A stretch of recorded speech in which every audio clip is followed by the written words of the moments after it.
प्यारे बच्चों, आज हम आसान कायदा दूसरा कदम में रीडिंग कर रहे हैं सफ़ा नंबर 5 की। और हमारा उन्वान है ई के दो हरफी अल्फाज पढ़ें। ठीक है, दो हरफी अल्फाज को अरकान साजी भी बोलते हैं।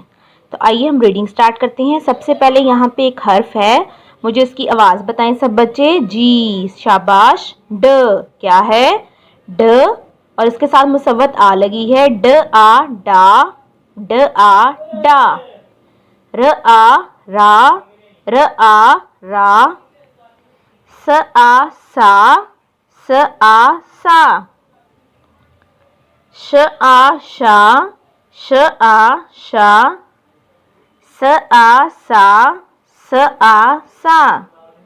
त आ ता, त आ ता। ठीक है, ये दो लाइनें हैं, आपने इनकी रीडिंग करनी। एक दफ़ा फिर मेरे साथ करें। ड आ डा, र आ रा, स आ सा, श आ शा, स आ सा, त आ ता। ठीक है, 2 लाइन्स की रीडिंग करनी है और रीडिंग की वीडियो आपने जी सूट पे सेंड करनी है।